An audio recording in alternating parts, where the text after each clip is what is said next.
Hello, and welcome to another episode of Bored and Annoyed. I'm Jackson. And I am home at the movies. And this week we'll be discussing some Crazy Rich Asians, Alpha, and I might have a little bit to say about Mile 22 as well. Yeah. Yeah. Welcome to Bored and Annoyed.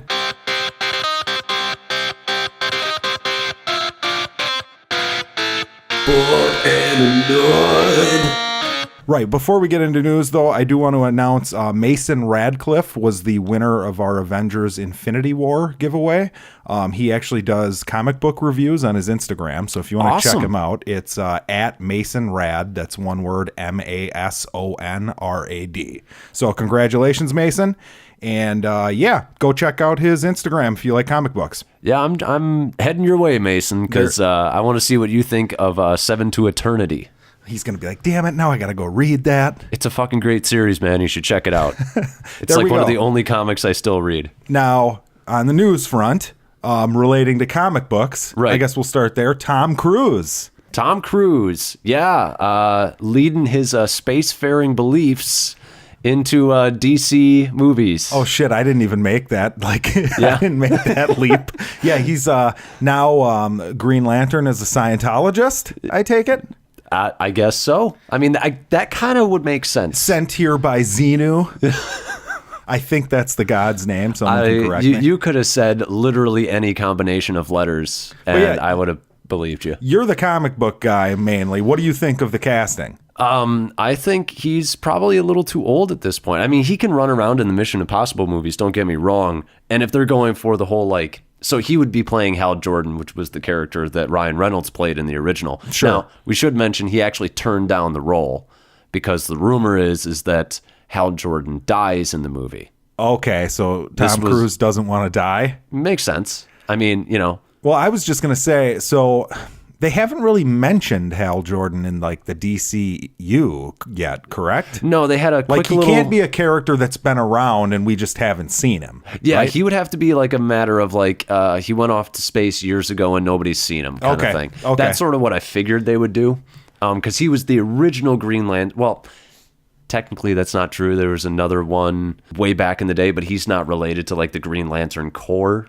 Yeah, so correct. So basically, if I remember the story of Green Lantern correctly, different planets are there's one person on all these civilized planets who is chosen. Cops. Okay, space cops, and one person on each planet is chosen to be. You get a sector, so you might have a whole solar system that's yours. Yeah. So Hal Jordan is Earth's, the Milky Way. The Milky Green Way is, Lantern. yeah, basically. Got ya.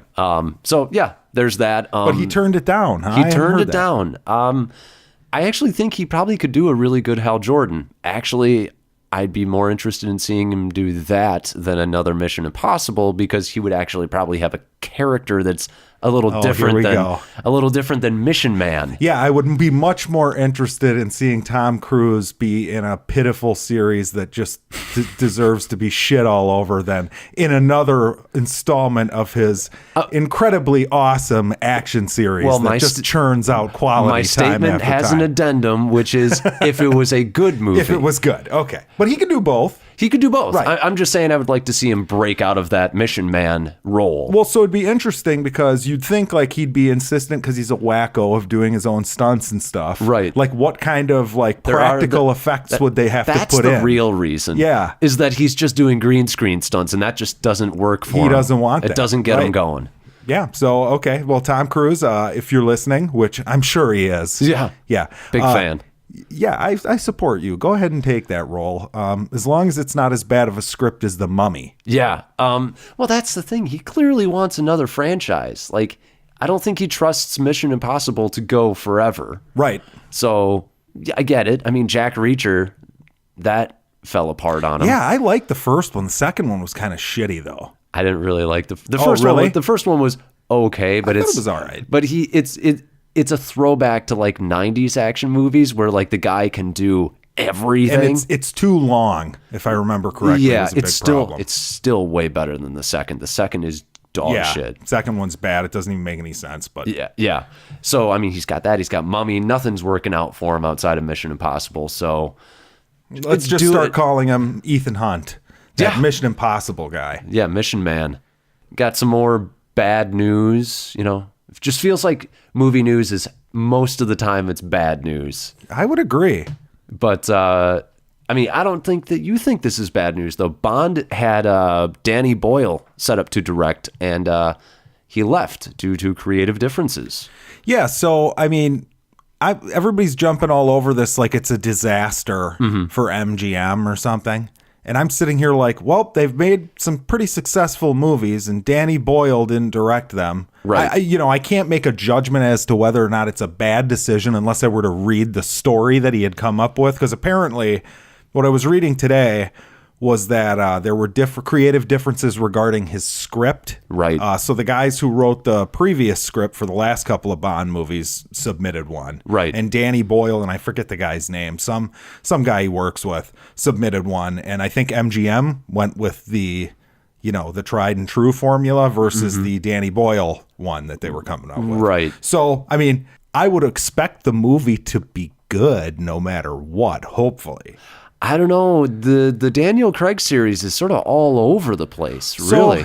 So it's funny because I feel that way, except for, okay, if I were judging like Quantum of Solace and Spectre as their own movies, like if I didn't have to compare them to the other two, right? I think they were like serviceable. I thought Spectre was pretty damn bad. Okay. Which sucks because I really like Christoph Waltz. Yes, Christoph Waltz. I love the dude. He's great. But yeah, I felt the movie was so terrible. And Quantum of Solace, I mean, holy shit, I liked Spectre better than Quantum of Solace. Just because that villain in Quantum of Solace was about the most boring. Most people I don't even think can remember him. I think you got to give the slight edge to Spectre. I don't like doing it, but they're both so bad. And what's interesting, too, is I wonder where they're going with this, because this is the first time Bond has been, like, connected. Like, these four movies all, like in Spectre, it all came out that this was all a connected issue. Right. And this Blofeld character, who in the classic ones, he's the bad guy who pets the cat that Dr. Evil was based on. Yeah. Now, they set it up. They had his face all burned up and scarred or whatever, like he was in the original Bond movies. And he didn't die. So I'm intrigued to see what they do with him, because I felt like he was a terribly underutilized villain. Yeah. And in the old ones, he kind of was in a few movies. So I feel like their plan was maybe to like utilize him as like this big bad for the next couple movies in the series. So I would hope they do that. Wasn't it with like Quantum of Solace, like with that whole terrorist organization that was in that one? Wasn't that because they didn't have the rights to the Spectre characters at the time, and then they brought them in, which is why Spectre feels so sort of shoehorned in? Well, so yeah, there was something to do with rights to some of the characters. I'd have to look into that again. But the Quantum of Solace one was like that was the water one, I believe, where like the villain was basically, he was in South America and he bought all this like worthless land or something. Yeah. And I don't remember exactly how Spectre pulled that in or when Spectre was ever brought up, but you could be right. It could have just been like, oh, we have this now, let's use it. Yeah. And I don't know if it was Spectre itself or Blofeld that they didn't have the rights. Yeah, that's what I didn't quite know, but it's just one of those things where I feel like the series is so all over the place. Like you said, the guys who wrote the last two, I feel like the writing on the last one was pretty piss poor. It's much better writing in Skyfall. So, guys, 50-50 right now for me. Danny Boyle did, Slumdog Millionaire. Yep. That's a fucking amazing movie. That's pretty good. It's overrated. That's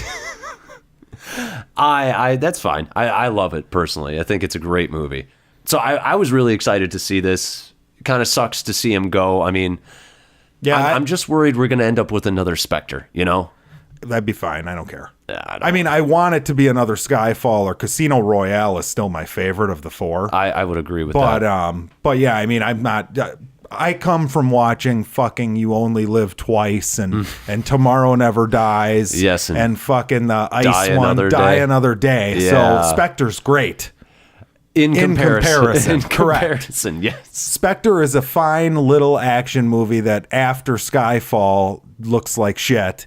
And that's kind of what I think the case is with Quantum of Solace too, where it's like shit, Casino Royale was so awesome that people got excited, and it's just, it's not, Quantum of Solace doesn't feel like a Bond movie. That's the one that doesn't even feel like a fucking Bond movie. So I'll just say this: there are varying levels of bad, and Spectre and Quantum of Solace just happen to fall on the closer to decent side of bad.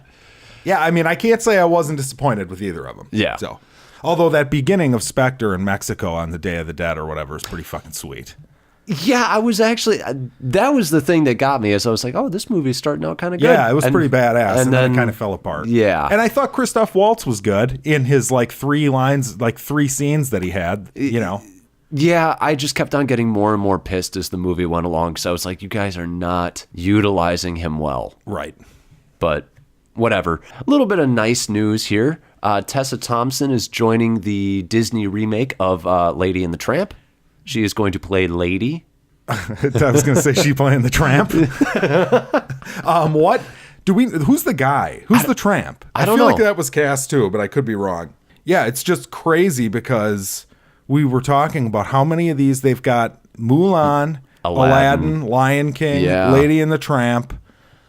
I would assume there's more coming. There's got to be more coming. It's getting to the point now where I'm like, what are you going to do? Like Aristocats next? Who knows, man? And we were talking about, you've got 3 of those coming out next year. That's way too much. Slow it down, Disney. Right. You're going to have no remakes left by 2025. Yeah, I know. It's kind of scary. Even too many of them. Yeah. 1 a year might be okay. They'll just start but doing, you're possibly 3 next year? They'll just start doing remakes of the direct-to-DVD movies they did in the 90s. Yeah, no, what they can do is they'll come out with the live action remakes, and then they'll remake the live action ones as animated. There you go. It's like a dying star folding in on itself. Justin Theroux of The Leftovers. And, okay. Actually, I can say this because I've been watching it, Parks and Rec. He's in. Yeah. He is playing the tramp. Okay. Justin Theroux of famous wife, Friends. Jennifer Aniston. Yeah, and I think they're divorced now. Yeah, I don't know. I don't really keep up on that too much, but yeah, that's good for you, Justin Theroux. Great for you, Tessa Thompson. Yeah, enjoy. Yeah. Hopefully it doesn't suck. I mean, they haven't sucked so far. I'm not worried about them sucking so much as I am just the novelty wearing off. Right. Yeah, that's a good point. Beauty and the Beast was pretty good. Jungle Book was great. Maleficent. Yeah. See, I didn't see that, but that's not it's like not a straight remake. It's not a straight remake. Yeah. Cinderella. Did you see Cinderella? I did not. I heard it was good. It was okay. Yeah. I mean, out of those 4, it's probably the second worst. I think Maleficent is probably the worst. But and we're getting Maleficent 2, I believe. Yes. See, that's where it's going to go. Is they're just going to do sequels. You think so? They're just going to keep on doing sequels of the remakes. Yeah. God, I remember I bought, when I was a kid, I was super excited because the return of Jafar. And it was fucking awful. And even at 7 years old, I knew it was awful. Yeah, you pop that in and you're like, yeah, Jafar, working those abs. It was terrible. Those genie abs. God, yeah, that movie was, whew. Yeah. I don't even remember anything that happens. No, exactly. It's not memorable. But 2 more pieces of news. New Iron Fist trailer. Okay. And what did you think? Because I only watched about 30 seconds of it, and then I zoned out and turned it off. You are so done with these Marvel Netflix shows. Well, it's amazing. What's sad is I'm probably going to end up watching at least a few episodes when it comes out. But God, I just hate that character so much in there. I just don't Danny Rand. I don't like the way they're writing him. One of the worst things in the trailer is at one point he goes, I never asked for the Iron Fist. Bullshit. Do you not remember last season? You asked for Alex, it. In his defense, nobody does. Because it was terrible. But I mean, outside of that, I was like, man, cinematography is a huge step up. The fight choreography is a huge step up. Even the special effects, the usage of the Iron Fist looks better. They had a quick little shot of him in the old school mask from the comics. It looks okay. I would think it would look better considering it's just basically a bandana, but Is this going to be the first one that they do shortened season of? This is the one that's doing 10 episodes. Okay, that's hopeful. Yeah. That's a good sign. I'm hoping that they keep the budget the same. Right. But just have less episodes because you get more money per episode. Yep. But, it looks okay. Fingers crossed it doesn't suck, but it probably will. I mean, they are on a terrible streak as far as I'm concerned. Yeah, it's not good. So, last piece of news, something that we missed last week, was the Oscars added a new category for achievement in popular film. Yeah, so they're sick of people bitching because good movies that people like don't get any award nominations. Right. Or at least in like the best picture category. Yeah, exactly. And this is them like, okay, here you go, throwing a dog a bone a little bit. Yeah. I think it's kind of crap. Yeah, I'm not a fan of this. Well, if I were to win that, I would just feel like it was like, okay, so you're giving me the scraps here. Yep. You know what I mean? Like, I don't know. Good movies deserve to be nominated. You know what's funny? It's like I think back to Mad Max a couple years ago. Right. It won like, I don't remember, like 9 Academy Awards or something. All these like different technical things, like editing and stuff. I could be wrong, but I don't even think it was nominated for Best Picture. But it's like, how could it win all those and not be nominated for Best Picture? Well, because it's not a period piece or sucks Hollywood's dick. So what is? I mean, you're just admitting like the fallacies in your thinking. It's just stupid. Yeah, I'm not a fan of this because it feels like, oh well, we're just gonna, like you said, throw a dog a bone. We're gonna pander to the little people. Popular film is different than real film. Right. Yeah, exactly. Yeah. And actually, I want to correct that. It was nominated for Best Picture. Didn't win. Okay. But yes, it was. That is surprising to me. Yeah, me too. But yeah, it was nominated in 2016, it looks like. So Right. What do I know, I guess? I mean, I guess the strange thing to me is that, popular films end up making money. And I do think that there's a certain amount of like, I don't know, anti-capitalist sort of nature to them. That's not quite right. It just makes them feel like really hoity-toity and good about themselves when they nominate, It's like the hipster, like they're the hipsters of society. They're like, oh, I knew of this film before it was popular. Well, and there's people sitting at home who like don't like action movies and don't respect the genre, and they're all like, yeah, Mad Max or whatever the movie is. Ugh, superhero movies. Yeah. But I mean, if it's the best movie or it's one of the best movies, like The Dark Knight wasn't nominated for Best Picture. That's a crime. It's so stupid. It's a crime. It was clearly, I mean, I don't remember what year it was, but 2008. I don't remember what won, but I would argue that it was clearly one of the best movies that year. Probably was the best movie. Yeah, I would agree with that.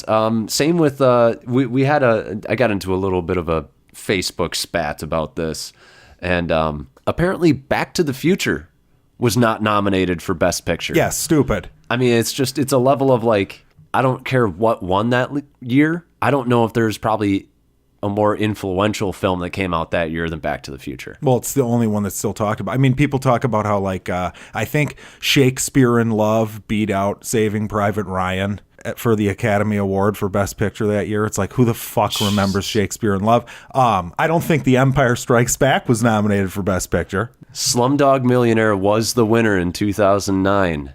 Wow. Oh, making me pick between my children.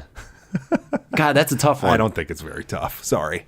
It's a tough one for me. I think anyway, it doesn't matter. Doesn't matter. Point is that you should be nominating good movies, blockbusters, regardless of if they're blockbusters or not.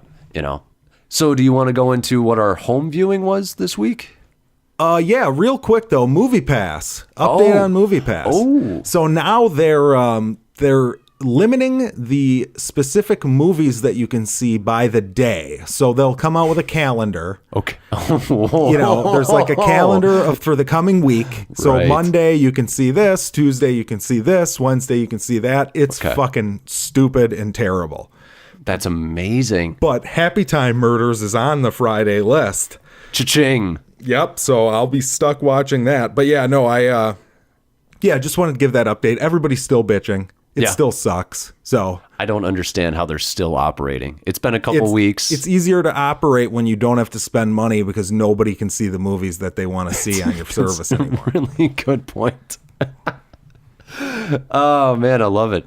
But yeah, home viewing. You want to start us off? Most of my home viewing this week was actually Parks and Rec to continue. I finished season 2 last night. Lovely show. So I've watched about 31 episodes total. Wow. In like a couple weeks. Yeah. I mean, it's one of those where I just have it on. Yeah. And goddamn, is it funny. Yeah. Ron Swanson is the best. I feel like it just keeps getting better too. Like I feel like for the most part, it's like every show you hit like season 7 and it starts making a little bit of a decline, but right.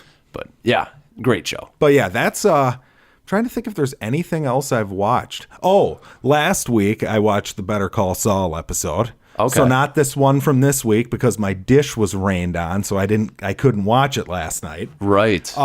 But that show is almost too good. Yeah. Like there were a couple scenes in this last episode that I was like floored by. Really? And for them to have followed up Breaking Bad, which is almost unanimously thought of as one of the best shows to ever hit cable TV or whatever. Absolutely. And I mean, deservingly so, in my opinion, just as far as an arc and whatever. Yeah. For them to follow it up with this one that's like on the same level. Wow. Have you watched this? I have watched the first 2 seasons. Okay. So, yeah. So it's 4 now, I believe, maybe. Yeah, I think you're on season 4 right now. 4. So, yeah, I would say continue watching it. Yeah. Because it's amazing. And, watching, it's funny because Saul is Breaking Bad too. Yeah. You know what I mean? Like Jimmy McGill doesn't seem like such a bad guy. Yeah. I mean, he's done some dirty things in his past, whatever. Right. But he's trying to right himself. Exactly. And you can just see this decline as it goes on. It's the guy, I mean, this Vince Gilligan he's a genius. It's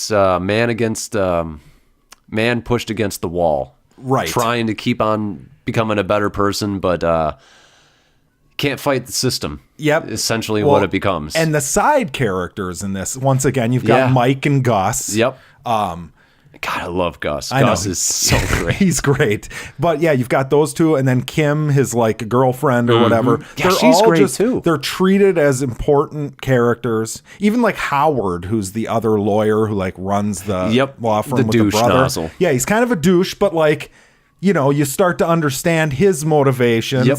And yeah, just everything is done well. His brother is great too. Oh God, his brother. Yeah, Michael McKean's the best. Yeah. But yeah, I would highly recommend continuing that, Alex. And that last episode had me like, so last season there was a courtroom episode, and since you haven't seen it, I won't spoil it. Okay. But I finished it and I said, that's one of the best episodes of television I've ever seen. Wow. And then this last episode, I feel like most people probably don't feel that way. It was kind of a filler episode. Like nothing huge happened. Okay. Because that's how these shows are. There's like a big event. Right. And that wasn't what this one was. Mm-hmm. But just the character interactions and like the things that, just emotional shit that was perfectly done. Okay. So I was floored by that.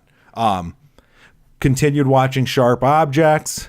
But yeah, lots of TV, I guess, this week. So not much to talk about in the movie world. Except for I did watch Mission Impossibles 3 and 4. Okay. And yeah, they're still good. Well, the third one's okay. The fourth one's good. Yeah, the third one, I started watching a little bit of that on TV, and I was like, man, there are a lot of really weird close-ups in this movie. Did you notice that? Yeah, I had forgotten it was Abrams. Yeah. And I was like, oh yeah, J.J. Abrams. Holy shit. Like this was like when he was first, getting somewhere. And then you can tell it's J.J. Abrams. Yep. Lens flares. Right. Yeah. Lens flares. Obviously the standout performance in that one I feel like was, oh God, what's the villain's name? Philip Seymour Hoffman. Philip Seymour Hoffman. Yeah. Rest in peace, Philip. Yeah. Oh yeah. He's just always awesome. Yep. Yeah. I didn't finish it. I just, but well, there's a scene in there with him that's so great where they capture him and they have him on the plane and he like hangs him out the plane and he's like, what's your name? I'm going to kill your girlfriend. Yeah. Or He just keeps like you have on, a wife, you have a girlfriend, I'm going to kill her. Yep. And then Ving Rhames is like yelling Ethan at him, like to tell him stop doing this. And he's like, he gets pulled back in and he's like, I'm not telling you anything, Ethan. Yeah. And he's like, oh shit. Yep. I do love that. He's just like the way he says it. I'm going to hurt her. Yeah. I'm going to hurt her. It is just, good. The neat little scene before that where he meets him in the bathroom and it's like dual Philip Seymour Hoffman with the mask and everything. It's well done. It's very good. And then the fourth one, I had Ghost forgotten how intense that hanging off the building scene was. Yeah. It's like masterfully done. Yeah. Brad Bird, director of The Incredibles. Yeah. And it feels like an Incredibles scene. Yeah. He's so good. Yeah. I do really think, I hope that leads to him doing more live action movies. Because I think he did a great job. Has he done any since? I don't think so. I think he did that and then he just basically went to Incredibles 2. So God, that's bizarre. Because it's great. Wait, he might have done the Tomorrowland. I think he did see that. I think he did Tomorrowland. Oh, well, I'd be interested in seeing that then. Because that movie's pretty damn awesome. Yeah. I would be interested in seeing anything he does. Like, I think that tower scene is like perfect. Yeah. It's so good. And I'm kind of upset that they got rid of Paula Patton from the series because I like her in it too. Yeah. And that introduction to Jeremy Renner. Yeah. Him with that like sort of rivalry with Tom Cruise in the movie. It's pretty good. Yeah, it's good. And the whole, Jeremy Renner's like pretending to be just like some little analyst or whatever. And then he, has to fight someone and Tom Cruise gives him the look like, you're full of shit. Yeah. But that was good. Yeah. So I watched 2.5 movies. Okay. So I watched Ladybird, finally. Oh, you saw Ladybird. Yep. Had a little bit of trouble getting into the movie. Okay. But once it got going, I was like, this is a beautiful rendition of what it's probably like for a lot of young females growing up in high school.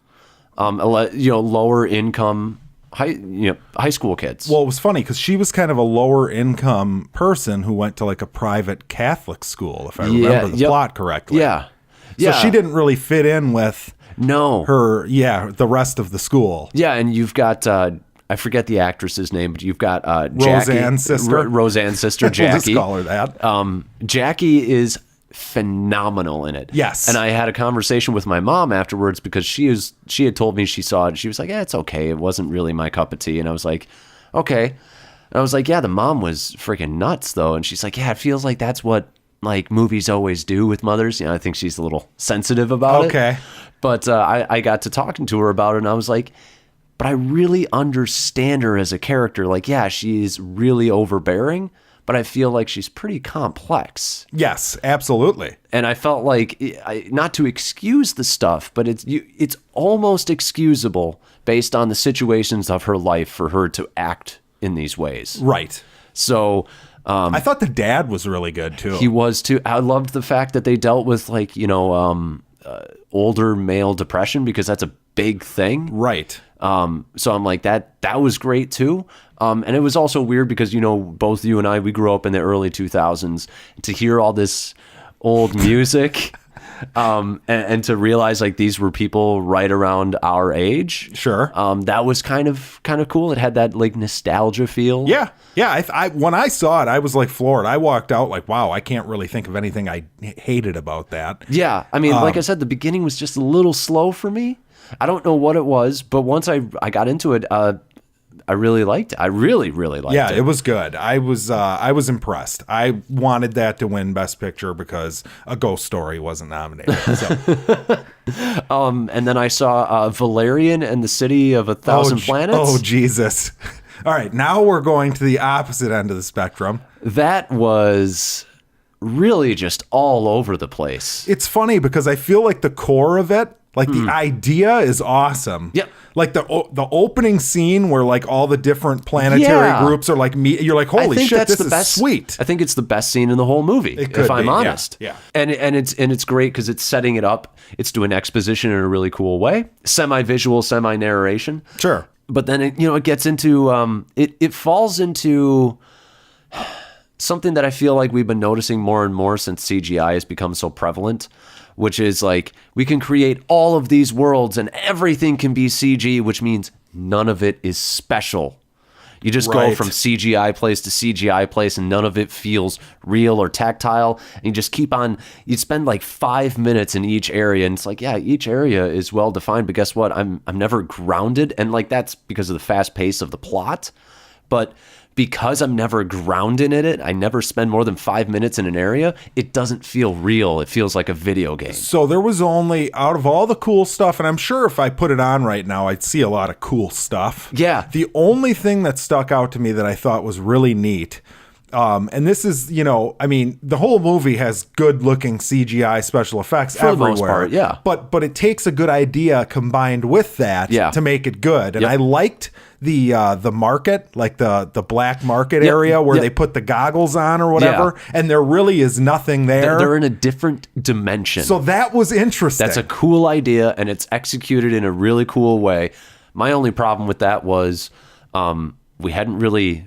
So we had that showing the planets meeting and all that stuff over those time, and then we saw the planet that, you know, becomes the main focus of the story with the blue people. The blue people, Avatar Light, and then we see the main characters finally about like 10-15 minutes into the movie. And they've got their like terribly ham-fisted, flirtatious, awful lack of chemistry. Yep. And then they go off on this mission, and I'm like, is this just like is this the thing that's finally going to move the plot forward, or is this just another mission? So I wasn't, even though it was a cool idea and it was executed in a kind of an interesting way, I was like, I'm not feeling this. Right. I at that point I'm like, okay, this is neat. But again, the characters suck. Yeah. You know, like those two main characters. And I like, people give Dane DeHaan a hard time. I don't hate Dane DeHaan by any means. No, my only problem that I'm getting to have with Dane DeHaan is he tends to play his characters all the same. Okay. Yeah, that makes sense. Yeah, he's got a little wackiness to him, and he's got a little bit of a whispery like voice. Kind of talks down here.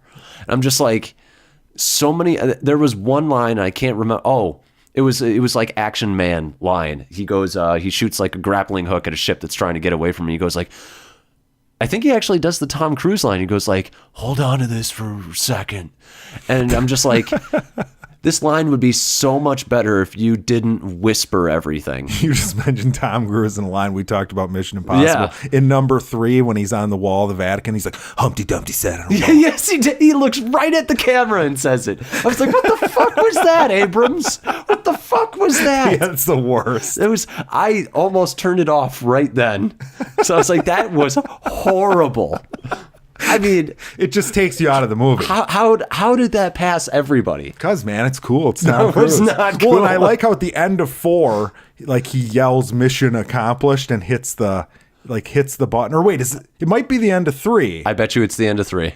Because I don't remember that at the end of 4. Because at the end of 4, he's watching his wife. Right, with Ving Rhames. So that's what I was going to get into. So he hits it in 4. He hits the thing, stops the bomb, says, "Mission accomplished." And then at the end, they made a joke of it. Because Ving Rhames is like, "Did you really say mission accomplished?" And Tom Cruise is like, "Yeah, I did." And Ving Rhames is like, "You're still such a dork, Ethan." Because that was the only scene Ving was in that entire movie. I think you're right. Yeah. No, you are right. But yeah, hilarious that they made a joke of douche Tom Cruise one-liners.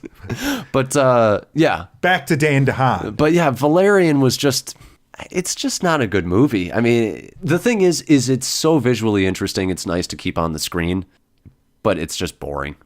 You know, the characters are so bad, and it's got a very standard plot of like government concealing something, you know, and you're like, got it. Seen this a million times. I feel bad for like fans of like, because that's based on a graphic novel, like a classic one from like the 60s or 70s or something like that. So I feel bad for the fans of that. But and then the last one that I watched half of, and I probably will come back because it's something else. Transformers: The Last Knight. Oh, Jesus. What a steaming pile of shit this is. It's awful, man.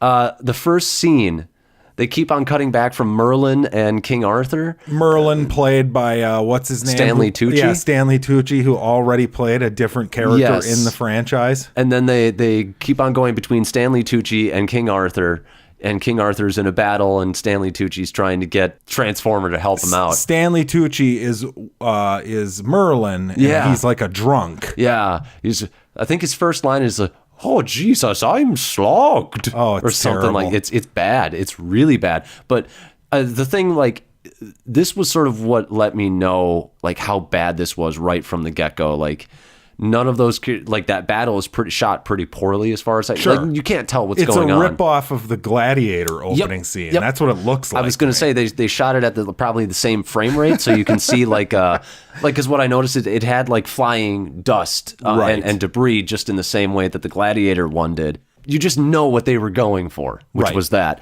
But the second that the dragon that Merlin gets from the Transformer, which is a Transformer, he gets from them and he rides it into battle, it becomes this weird thing where like it comes in and it uses like its fire or something and like hits a bunch of people, and I'm like, but this is like standard battle, like you're probably taking out the good guys too. But then the really weird thing was like King Arthur doesn't look over, like he doesn't acknowledge that there's a giant dragon joining the battle, and the next shot of him is like, yay, we won. Well, but he I mean, never there acknowledged. isn't really a giant dragon. It's just added later on green screen. or whatever. Well, yeah. That's do why. you think he knows that? He's like, oh, well, it's just a green They'll screen. It's just been there post- the yeah, whole right. battle. Well, no, I think Michael Bay just doesn't care. Right.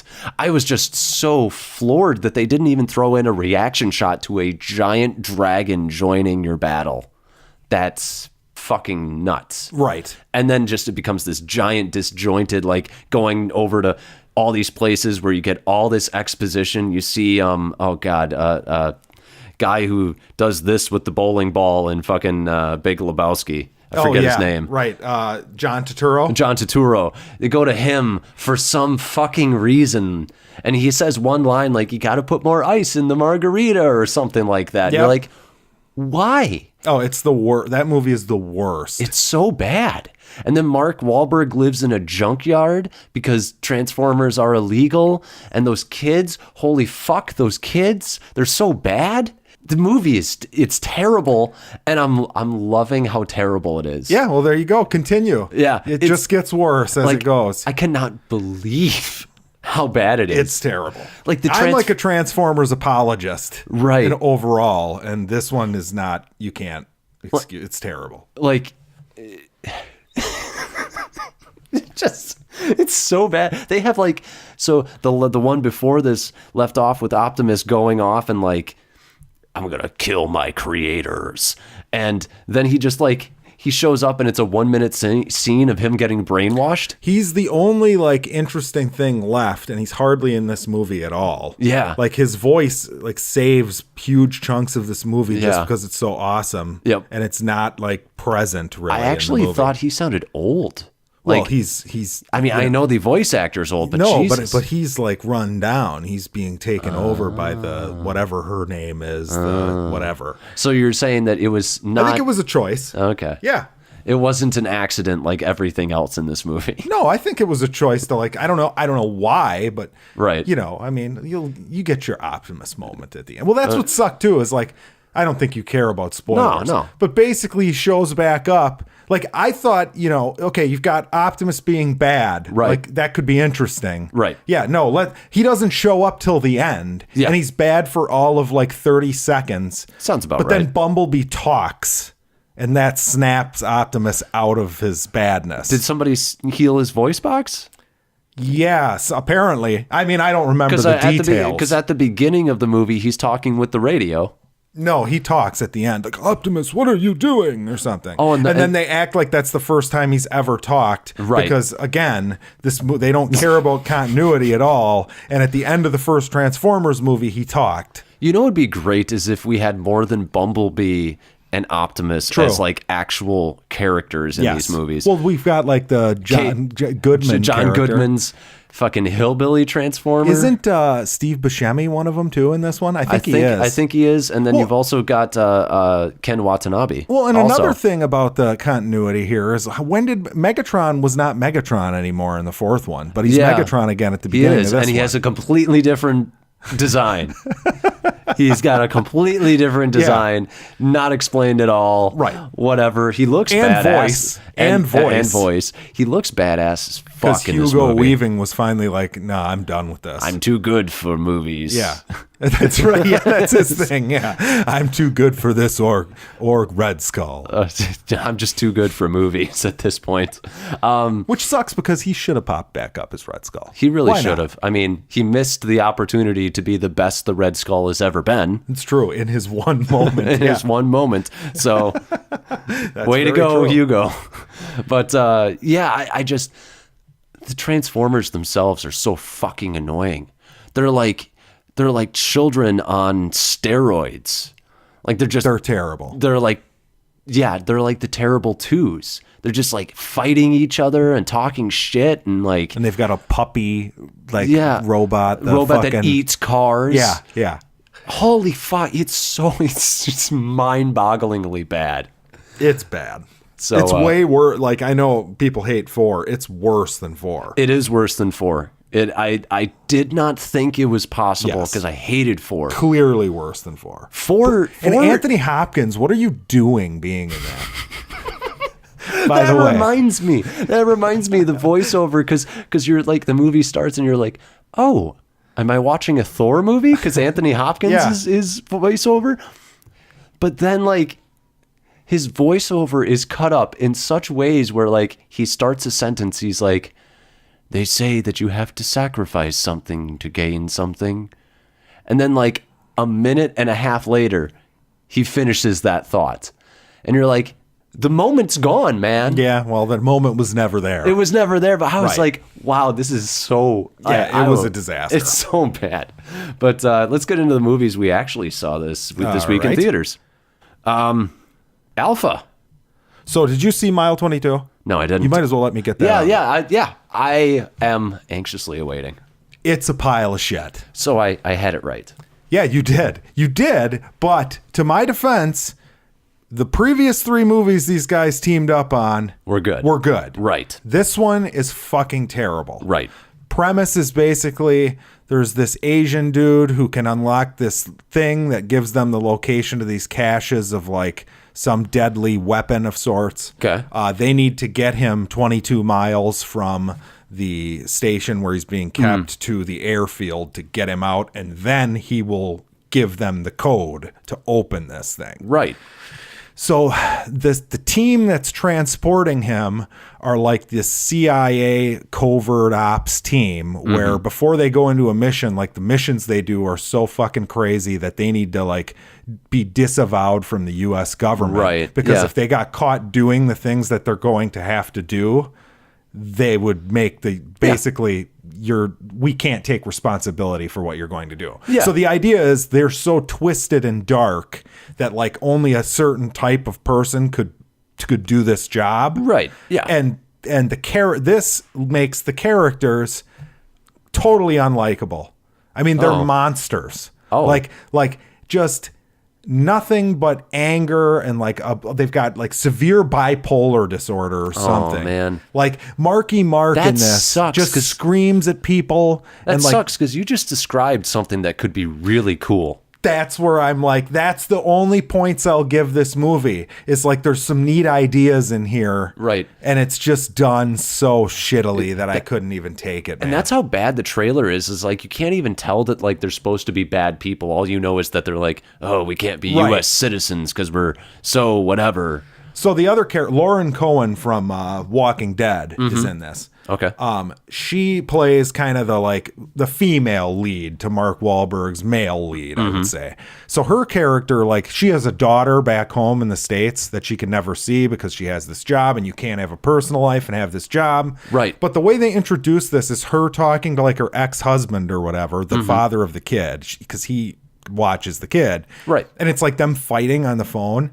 And like she like loses her cool and starts like cussing him out. And I'm sitting there the first time I meet, and I'm sitting there. My thought was like, well, no wonder you don't get to see your daughter, because it's like a big custody thing for her too. And it's like, well, I wouldn't. You'd lose in any court case. You're a monster. You're an a monster. asshole. Well, and also you can't come back to the U.S. or whatever. Well, no. So the big one at the beginning is the daughter had her ears pierced. Okay. Like the girl, and she's upset because the ex's girlfriend or wife or whatever took the daughter to do that. Okay. But it's like, really, you're gonna like snap over this because she wanted to be the one that does that. Yeah, you have to make your character sympathetic before you can make them snap. She was so not sympathetic. Mark Wahlberg wasn't sympathetic. The Raid dude, I can't say his name, so I'm not going to try. Right. But the guy who starred in the Raid, martial arts dude, is in this, and he's the most interesting character. Probably gives the best performance because he's the most subdued character. He's not always like lashing out at someone and being a psychopath. I mean, that's something that's not brought up, I feel like, in reviews of The Raid, but I actually feel like his acting is actually pretty good. Yeah, and he speaks English in this one, and he's good. Like, he sounds convincing, right? You know, I thought he was good. Problem is, when he gets in a fight scene, it's just fucking chopped up garbage that you're watching. Right. You can't see anything he's doing. Right. It's all camera angle switching, shaky cam. Yeah. The whole movie is shaky cam. It's one of those. Like, even in like they'll be interrogating someone and the camera's it's like just shaky moving. cam. Yeah. Mark Wahlberg's head takes up half the screen. Like, and it just keeps on bouncing, like his eyebrow gets bounced out of frame. Oh yeah, it's awful. It's awful. Yeah, I mean, we're gonna pull the wool back a little bit for the viewers. I've heard all this before because here's a little plug coming your way. Jackson actually guest starred on another podcast, Seen It Movie Reviews. Yes, and thank you for that, by the way, guys. Yeah, that was fun. And Jackson did a great job, and I listened to his full discussion on this movie. All of them hated it too, but if you guys want to listen to just a circle bashing on this movie, I think it's a pretty good listen. Yep. It was fun. The movie wasn't fun. Right. The movie's a pile of shit. But and we probably shouldn't spend any time talking about it because I feel like we have two good movies to discuss as well. Right. So I would not recommend this. Even if you're a fan of Lone Survivor, Deepwater Horizon, Patriots Day. That's one thing I think is lost here too. This was supposed to be like a franchise starter with an original story. Maybe these guys should just stick to their real. They can just take a fucking true story and do a good job at portraying it because this was just terrible. So awesome. But yeah, moving on. Yeah, let's go to Alpha. The doggy movie. Yeah, as I dubbed it, the National Geographic film. Yes, and it did. The trailers for this were incredibly bad. Man meets dog for the first time. It was just unnecessary. Well, it was funny too because I thought it was like almost like a Disney nature like kids thing, and it's not like a kids movie at all. Yeah, there were children in the beginning, and I became concerned for the children in the movie within the first 15 minutes. So I mean, there's a quick little thing. If you got your kids, I think they should be like 10, 12 before you take them to this. And they need to be able to read. Yeah, they need which is something they didn't tell people. Yes, because it's all subtitles because it takes place 20,000 years ago. They don't speak English 20,000 years ago. Right, and we don't know what they spoke, but I don't even know what they used as a language. I don't either. But I liked the decision. Yes, I did too. Yeah. Especially since the dialogue, if actually spoken in English, I think would have been even worse than it was. Yes, there was some, I guess ham-fisted dialogue is probably the best way to describe it. Yes, that's putting it mildly. It was all very on the nose. They had a point to get across, and they didn't have much time to do it considering the nature of the story. Yep. So they they beat you over the head with some of the messaging very early in the movie. Yep. Forgivable in my opinion. Like it wasn't anything that was like horrible to the point where I'm like, oh my God. Agreed. I mean, some of it was worse than others. There were some parts I really didn't mind. But there were a couple moments when like the child was by himself that I was like, oh, really? Okay. Thanks for telling me how you feel. Yeah, I mean, he's talking to the dog, though. He is talking to the dog, and that was my excuse for it, but the line itself was, quite bad. But other than that, the plot. The plot is... so the movie starts off, kid falls off a cliff during a hunting expedition. He's supposed to be like kind of training to take over someday as like a leader of this tribe. Yeah. He ends up hurt. his like tribe thinks he's dead. Yep. So they leave him. Yep. And then he wakes up.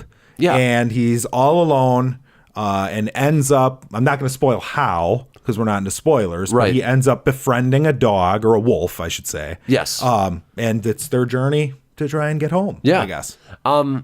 Yeah, when I saw the trailers for this, I was like, this looks like a movie straight out of the 90s. Like you buy it in like a bundle pack with like Homeward Bound and Milo and Otis. Yeah. But holy shit, this is not that. This is like 300 at the beginning. It's like it's a survivalist movie. Yeah. Cinematography was great. I was blown away by the way it looked. I mean, because you would text me that. Yeah, I think I texted you. I said, if that doesn't get nominated for best cinematography, I'm done watching movies. And then Alex, you're like, oh, that's a strong statement. And I'm like, well, it's bullshit because I would never stop watching movies, but Right. It was good. Right. I mean, and so I was like, okay, Jackson can sometimes be hyperbolic about the things that Absolutely. he likes. So I was like, we'll temper the expectations. Holy shit, it was great. yes. I mean, they were like paintings. It was very creative, Yes. the way things looked. Scene transitions. Yes, lots of match cuts where Yeah. you'd be on like a fire with sparks coming up, and then they'd cut, and it would be the sparks would be the stars in the sky or whatever. Yeah, there was I believe the moon became somebody's eye at one point. Yes, lots of that. Yeah, it was all just very well done. really good. Music was good too. Yes. That was another one I was impressed with. Like during the hunting sequence, I was like, wow, I'm really feeling this. Right. Yeah, the story was very basic, and it still ended up feeling a little like a 90s movie in plot alone, maybe not execution. Actually, once the dog showed up, it started feeling a little bit more like a 90s animal movie. Yeah, I mean, I didn't have a problem with that. No. I was shocked at how much I enjoyed this. Yeah. Like, we're not really talking about whether or not we liked it, but I was shocked because I did not see this coming at all. No, it was really good. It was it was surprising because Right. that trailer was so bad. Yeah, I don't know what they were and apparently this thing was pushed back like a year and a half. They couldn't Really? it was supposed to come out last year. Really? Wow. So they didn't have confidence in it. They didn't, obviously they didn't know how to market this. Yeah, they went so far the wrong way. I believe that the marketing is 100% to blame for this movie not doing well. Yeah, I think people who saw this a vast majority of people who saw this probably liked it. I would imagine. Yeah, I would imagine as well. I think you market this like 300, but not, it's not rated R. Right. I think you market it Pretty like that. close at times. It is. God. Like the hunting sequence is just fucking straight out of 300. Yeah. It's and 300 is a gorgeous looking movie. Yeah, I mean, you can say what I you- hate my 300 though. I call it my 300. My because 300? I see something different than most people do Okay. apparently. But no, Okay. I would agree. It's got like the slow mo, Yeah. Zack Snyder-y looking action But it's at times. used right. Correct. It's not used all the time like fucking Snyder does. true. There were so many impressive shots. Well, let's get into spoilers because Okay. then we can kind of talk about details. The hunting scene. Yeah. I'm going to get my nitpick out of the way. My Okay. main nitpick is from a storytelling perspective, how this was done. Okay. They start the movie off with the hunting scene where the kid falls off the cliff. Right. Then they go back in time a week. And they say 1 week before or whatever. And then you get the backstory of the kid and like Right. the dad. And, there's a scene in there that's bizarre where the kids just have to like beat the shit out of each other.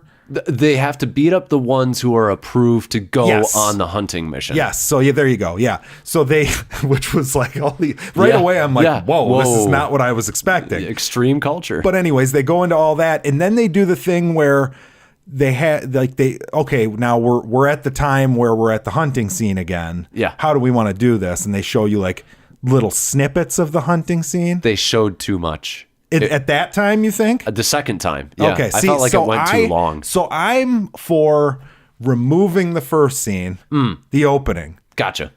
and putting it in its rightful place. But I understand why they didn't, because people would have been sitting there bored. Right. See, that's the thing that I think is nice about it is it starts you off with a hook. You like the hook. Yeah, see, I don't know if I like the hook so much, but I also don't mind like slow, dramatic shit, whereas general audiences probably need something, you know. Right. I mean, it is one of those things they say as a writer, you should try and get your hook out as soon as you can. I suppose. So I get it.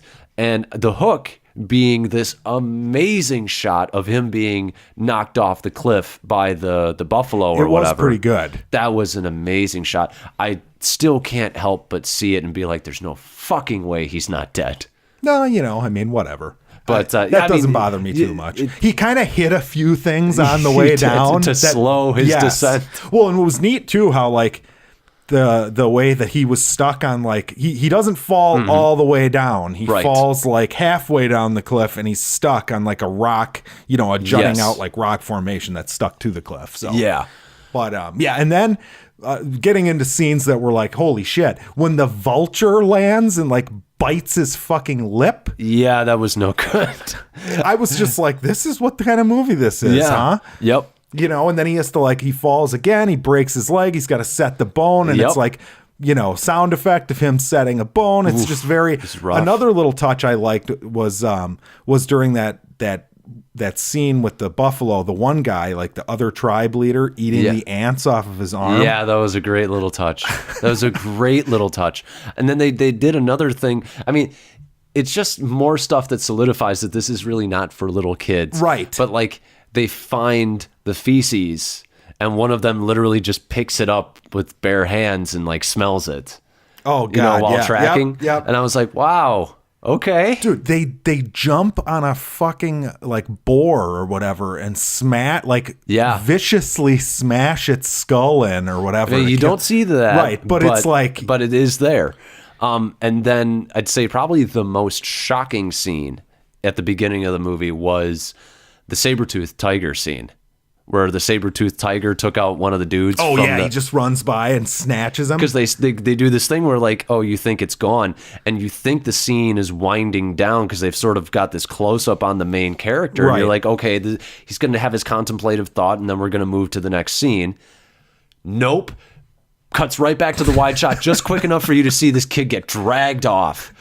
Holy fuck. Masterfully done. Yeah, no, there was a lot of... This movie is... I thought it was really good. Yeah. If it wasn't for another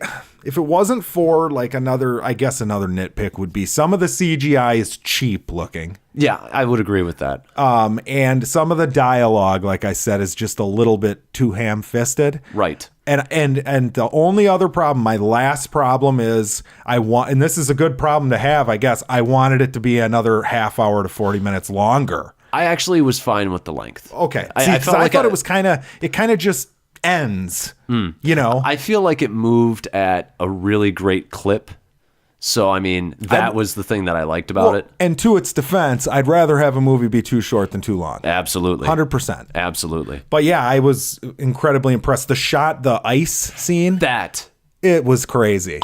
Unbelievable. I mean, this was the first movie this year where I feel like I was sitting there like shaking my head like, what? Why isn't this like a bigger deal, this movie? Right. Like there's stuff in here, like the night shots with the starry skies and like everything in the foreground is just pitch black. Yeah. Like all the characters, the trees, whatever. Yeah. It almost looks like a diorama or something. Yep. Like all the wide shots in it are gorgeous. Yeah, the color grading on this movie was fantastic. And a lot of it's computer generated, but in most cases I didn't care. Yeah. You know, I thought they used computers overall for the most part to the benefit of the movie instead of its detriment. Right. Yeah. I mean, you say that the CGI was cheap looking. On the animals specifically. I've seen worse. That's true. I've seen a lot worse and recently. So I mean, like this was because that was, you know, going back to your Seen It review. I had heard you say that. I was like, it's not that bad. You think I'm giving it a little bit too hard of a time? I think you're giving it a little too much gruff. Yeah, that's probably true. None of it took me out of the movie. Right. Because I was just like, that's another crazy thing. Within 15 to 20 minutes, I was in this movie. Right. I was like, okay, like I'm sold. Yeah. Like, I'm interested to see what happens. Cody Smith-McPhee is awesome as the kid from The Road. Yeah. Which is a great movie. Yes. And he's just a good actor. He was in, I believe, Let Me In. Okay. The vampire one. Have you ever seen that? Let the Right One In? That was the original. Oh, right. The Yeah, that's American right. remake with him was Let Me In. But that one's pretty interesting. He's like a little boy who falls in love with a little girl vampire. Yeah, that's so I would recommend that, especially to your horror fans. Chloe Grace Moretz in the American one. Yeah, I believe that was him in that. But I mean, I could be completely wrong. But yeah, he was great. He was great. Yeah. God, struggling to find some other. I mean, it's just a good movie. The dog stuff. I dog suppose we should get into. Yeah, I guess we should. Okay, it's kind of important. Okay, there were I have a few little gripes, which is like they do the little nods to like, oh, this is how Fetch was started. I liked it. I mean, I felt like I could have dealt with. This is how Fetch was started. I feel like I could have dealt with a few less of them. Okay, well, they were really hammering that point home. Yeah, they kept on doing it. And it was like 1 or 2 would have been fine, but they do it like 3 or 4 times. My favorite of like the dog thing was like the whole discipline angle where it's like, no, I eat, then you eat. That was really well done, I thought. And it's great too, because anybody who owns a dog and understands animal psychology understands like this is how you establish it. You are the alpha. You establish the dominance. I eat first. Yes. You eat next. Which does not happen with my cat. My cat begs like a dog, and I always cave like an idiot. That's why the cat runs the household. Well, he does. That's true. But no, there was that. And I like the fact that like they're not instantly friendly. No, they're not. You know what I mean? It's like, okay, well, the dog's too hurt to basically do anything about the fact that this kid is around. Yes. And then there's scenes later where like the dog is trying to like be close with the kid and the kid's kind of, shoving him away. And there was that bit where he actually just straight up like slapped the dog. Yes. And, I know that there probably be people who are like, yeah, animal abuse. It's a wild wolf. It's okay because it probably would have killed him. That's true. And PETA is pissed because they killed bison for this. Did they really? Yeah, apparently for like the skin scenes or whatever at the beginning of the movie, it sounds like they might have killed some bison. See, now here's where I'm like, okay, that sounds horrible. Yeah. But like I can go get a bison burger. That's true. You know what I'm saying? It's weird. True. It's a weird thing because it's like I would assume they used the animal. Right. Yeah, and if you can go and get bison in your fucking grocery store. Right, but then again, it still feels like wrong. Like if you saw a cow get killed, like a steer. But I mean, I guess where are you going to draw the line? Like chickens were killed to feed the actors on this movie. Yeah, that's a good point. Good. Well, if they show the chicken getting killed in the movie, that's terrible. But we can just shove it under the rug and pretend it never happened. But God forbid you show it in the movie. That's true. Now I think they had to actually not have the tag at the end, the classic that no animals were harmed in this making of this. And I could be wrong, but that's what I read. So I believe everything I hear on the internet. See, that's why it's not a big deal. It's because PETA, the giant PETA, is shoving it down. If PETA is upset about it, typically that means I'm okay with it. It depends. I can't remember the last time they were upset about something that I also became upset about. Right. Yeah, it's tough. But they've also got some points, I'm sure. Well, yes, nobody should don't hit your animals, people. Dogs. I mean, unless they're really being bad. If your dog is mauling a child, go for it. Yeah, right. But no, I thought the dog stuff, it worked for me. I'm not even a dog guy. Yeah. And I said, I left the movie, I'm like, it kind of makes me wish I had a dog. Dogs are fucking awesome, man. So, because my cat would be fucking useless. I'm not getting saved by my cat. Your cat is abandoning you. Right. It's true. I'm not going to deny it. But yeah, there was just some great, the movie ended too soon, but I did like the ending. Mm-hmm.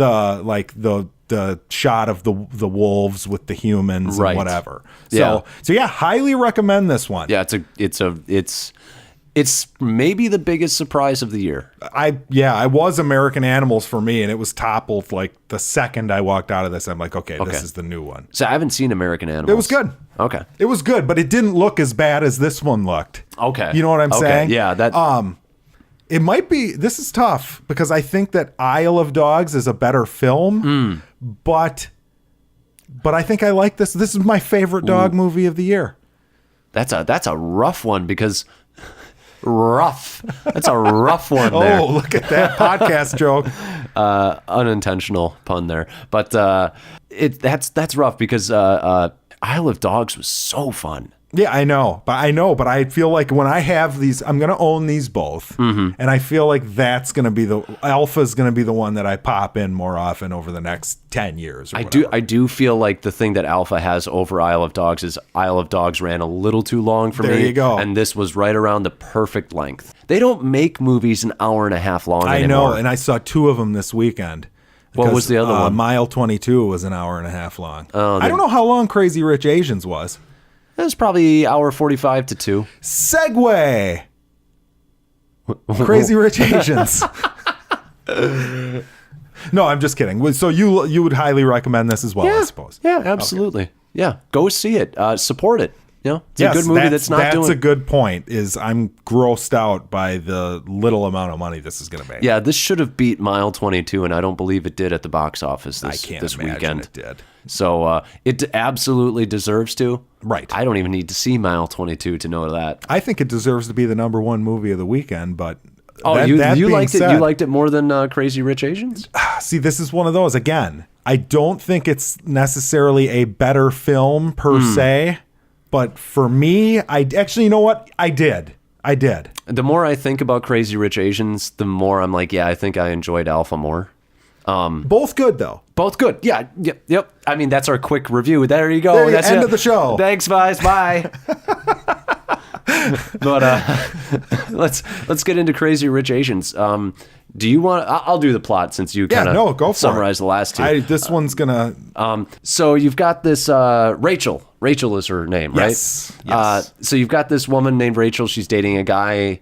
They're both Asians. The movie is, I think, all Asians. All the main characters are Asian. If there's, I don't even know the British hotel people. Oh yeah, there are some people at the very beginning that are not Yes. Asian, but other than that, it's all Asians. And so she's in a relationship with this Asian male, and basically come to find out that he's like the Bruce Wayne of not China. What was it? He's the China is where their family's originally from. Right. Singapore right. is where they live. He's the Prince Akeem from Coming to America. Yeah, he's like that type of character who's hiding the fact that he's rich. Yep. This movie reminded me of Coming to America. It's like if Coming to America, like if a movie started where Coming to America left off, okay, where the character, because the end of Coming to America, like she finds out he's been bullshitting her, right? There's actually a spat over it, whatever, and she finds out he's rich. Yeah. This one, that happens right away. Yeah. And you see like her being sucked into this world. Right. So I would imagine that you could do like a Coming to America sequel with this plot, but that's just a sidebar. Yeah. Well, I mean, do we want Eddie Murphy making that sequel? We're getting it. Are we really? I believe we are. I don't trust modern Eddie Murphy. We're going to find out. God damn. They were talking about a Beverly Hills Cop sequel for a long time, too. It never happened. Yeah, and all of the sequels to that sucked. Yes, that's true.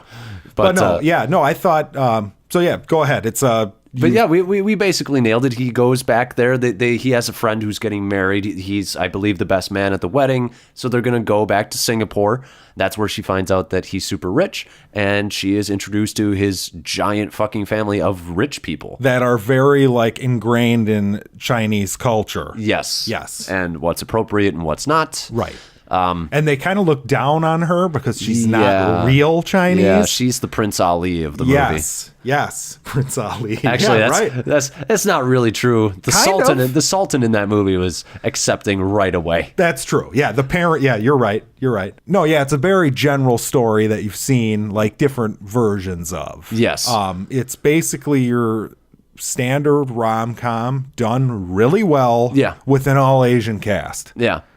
So since we've got the plot out of the way, I want to say one of the things I really liked was pretty early on in the movie, which was the male love interest. We got to figure out his name. We got to look this shit up because I can't keep. I can't. The male Asian one. Yeah, that wouldn't be offensive at all. But so he is seen in public with his girlfriend, Nick Young. We'll start it over. Just Okay. do Nick Young. Just So Nick Young is seen in public with his girlfriend Rachel Chu, and basically he's talking to her about going back to Singapore for this wedding, and he is seen by this woman, and she's like, "Oh my God, this is Nick Young! Holy shit!" She takes his picture. The texts are sent around almost in this cartoonish way of like you see like the signal being sent around the globe and stuff. Yep. And it goes all these quick editing to all of these different characters. We're like, who the hell is she? Oh, her name's Rachel. Rachel who? Rachel Chu. Did you check the spell? They find out who she is. So basically all of Singapore knows who she is at this point. And then you come back and it's been like 10 seconds or 15 yes, you seconds. think that it's been like they have it cut in such a way where you think that this could be like days Yes. are going by. Yeah. But no, it's been like 5 minutes. Yeah.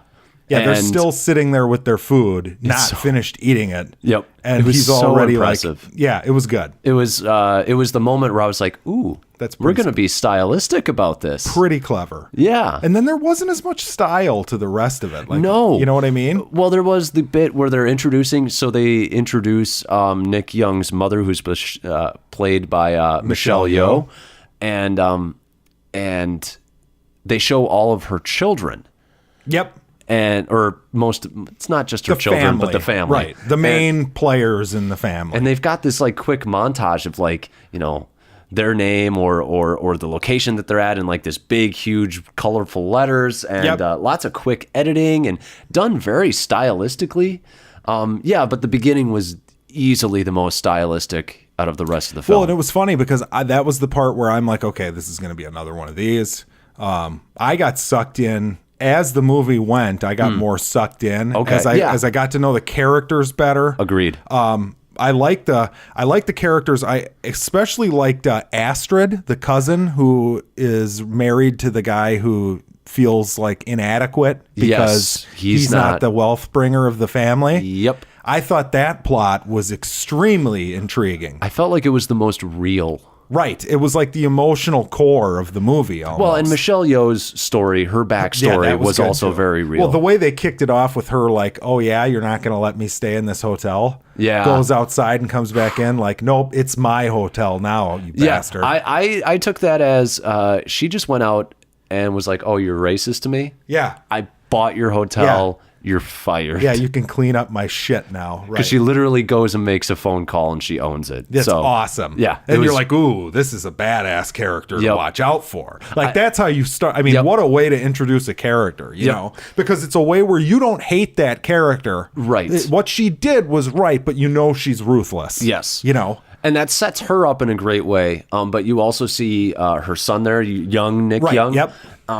And so one of my gripes, I liked the movie quite a bit. Here he goes, folks. But one of my gripes, and this is sort of a gripe I have with most romantic comedies, is sometimes the men can end up being, at least the main male love interest can be a little one note or a little too perfect. And that's kind of what he was here. So I feel like that opening scene could have gone like a minute longer, and you could have established that, like, because they established later on in the movie that he was sent off to boarding school at a really young age. Yes. And that would have been a great time to establish his relationship with his mom, and you could have set up, like, he's got a little bit of, like, because they hint at it in the movie that he, like, doesn't want to leave his mom again or whatever. Right. Yeah. No, it's like very important to their culture. Yes. They work in a lot of cultural stuff. Yes. To explain to the audience that, like, you know, this is how things work within this family, and there's like a regime almost, you know? Yes.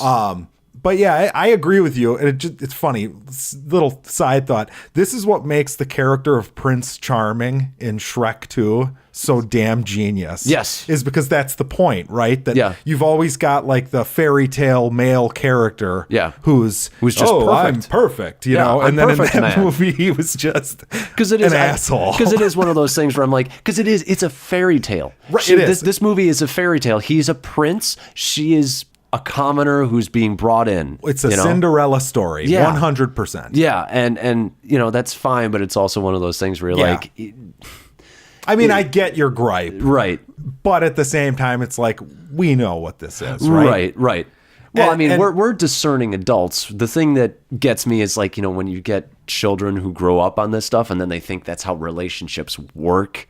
Yeah, it's certainly not. It's not, because no dude is perfect. I mean, no woman is perfect. So there is either. a conflict like every other rom-com, and I guess we're in spoilers now, right? Just so you know. Yeah. Finish the podcast if you don't want this spoiled. But basically, not to spoil it, but it plays out like most of these do. Right. But no, so what is she mad at him for again? She's mad at him. She's mad because he didn't tell her he was rich, and she finds out that he dated this one girl who was part of the wedding party. Oh, the fish scene. And then they put the fish in the bed. And they're mad at each other for all of like 30 seconds. Yeah, that was the whatever. Which was interesting because I'm like, if you know script 101, it's like, oh, here comes the contrived plot where the two main love interests split apart. Yes. And the marriage is ruined or whatever, and then they have to reunite. But it wasn't there. It was there for 30 seconds. So it's like, I like this. Well, no, it wasn't. It wasn't there, but it was there at the end, kind of. Like they weren't mad at each other, but they split up because she was upset about the family. That was kind of, I guess my issue was like, they kind of had conflicts, but they kind of took them. Well, I guess the thing was the conflict with each other was never the main issue. With each other, correct. It was her versus the machine that was this family and culture that she was trying to fit in with. Which was embodied by Michelle Yeoh. Yes, and God, she was awesome. She was great. Yes. Yeah, she was awesome. Favorite character was her best friend, though. Aquafina. Coca-Cola's bottled water. Yeah, she was hilarious. Yes, she was very funny. The Asian Ellen DeGeneres, as they called her. Yeah, her bits were all pretty damn great. Yeah, there was also a gay cousin in it, and he was just hilarious. Also. Yep. And also Aquafina's brother, who just kind of sneaks in and is like this pervy little guy who takes pictures of people. And Ken Jeong was was her father, who when he popped up, I'm like, well, of course. Yep. And he had this great bit where he's like, one of my favorite bits was like, he's at the table and he's like, eat it. I'm watching you. Eat it. Oh, with the was that the they're starving Americans? They're starving American scene. Funny. It's like, you see this? Do you want to end up like this? You see how skinny she is? No. God, that was a great scene. I sat next to an old woman on this one. Okay. She didn't laugh once. Oh, wow. I felt like a jerk. I felt like I was ruining her sour time by laughing next to her. But this theater was like sold out. Oh, yeah, we were in a pretty packed theater, too. We were sitting next to people who thought it was hilarious, including an Asian kid. Okay. Who I think was like late high school. Very, oh, God, how do I say this? Very into the movie. Very excited by the movie. I mean, I think, how can you not be? I mean, well, I mean, like giddy, edge of seat, like more excited than my fiance. Like taking it more emotionally and, Well, it's the first predominantly Asian cast in 25 years. So, yeah. So this is one where it's like, you don't even realize that that's the case. Yeah. Like this one, I can really get behind them being excited about it. Yeah. I mean, part of me I hate the conversation, right? Because to me, it's like, fuck, I wish we were just beyond this, right? And everybody just saw everyone. But that is shocking. And the fact that, I mean, to your point earlier, it is fully an Asian cast. Yeah. I mean, like the two asshole hotel guys are the only ones I remember that weren't. Yep.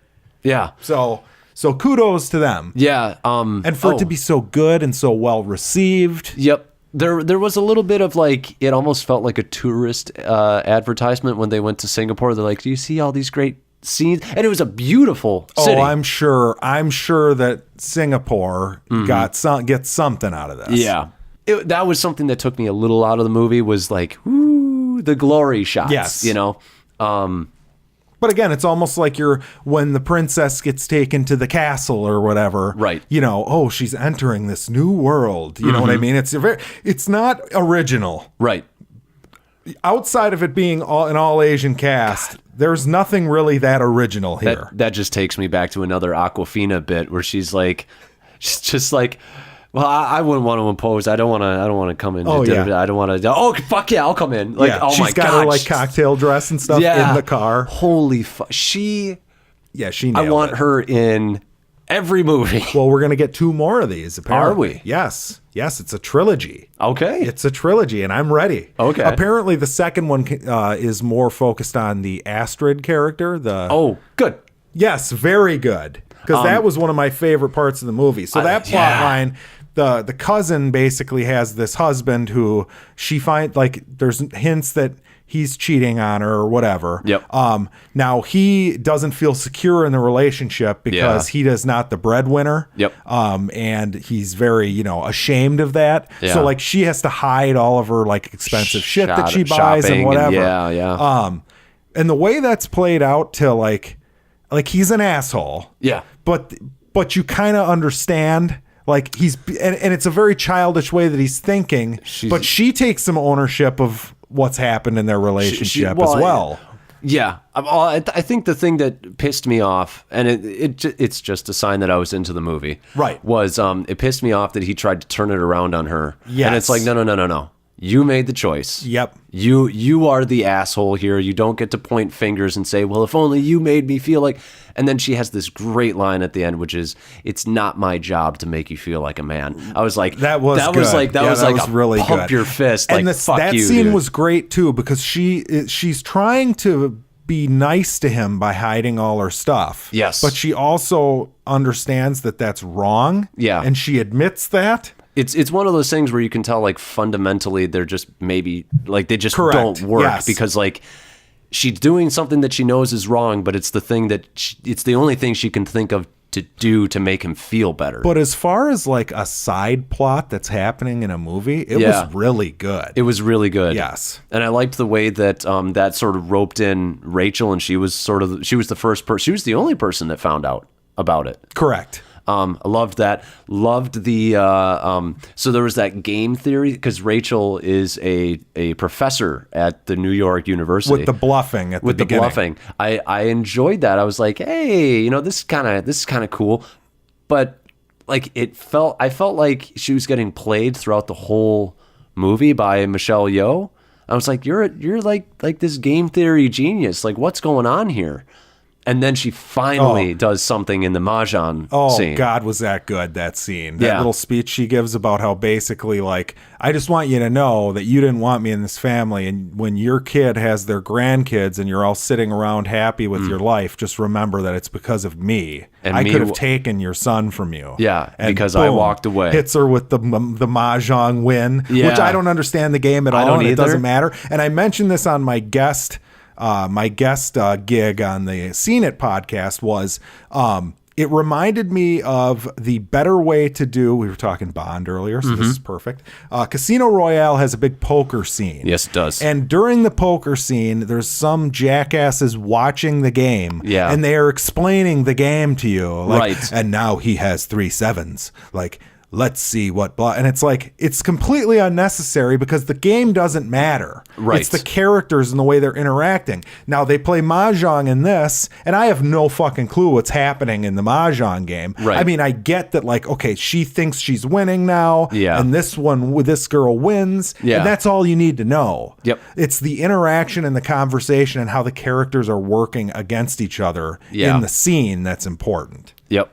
See, I wondered if she won, like, technically, because there was a line that she said in there where she's like, well, nobody's winning because you ensured that. And I thought it was sort of like this double entendre for, like, the game and, like, there was no winning in the situation that she had created for her son. That's true, but then she kind of says, like, I got you. Yeah, she does. You know what I'm saying? It was sort of weird because she was like setting her up. I think she won. If she didn't win, I think she was supposed to lose. Yeah, so. yeah. I mean, I thought it was clear that Rachel's character won. Right. Rachel is the name of the character. Yeah. But I mean, God, it was actually emotionally affecting. Oh, absolutely. Like, I was very surprised by that as well. Like, yeah, that scene was great.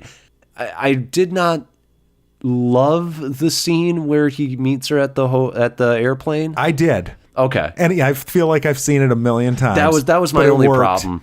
Yeah, that scene, though, the scenes that got me emotionally were the airplane scene and the scene where the wedding was pretty good too. Yeah, the wedding was good. So I was like when her mom shows up, that was pretty good too. Yeah, that was good too. Yeah, the movie's good, man. Yeah, it's as far as it's a high grade rom-com chick flick movie. Yeah, I don't know if it's like an instant classic or anything. I'd probably have to give it a couple more viewings to, like, When Harry Met Sally kind of level. I don't think it's When Harry Met Sally level. No, but it's like it's one of the best of this kind of movie that I've seen. Although, to be honest, I don't go see these. Right. But it's definitely one of the better ones I've seen in a while. Yes, 100%.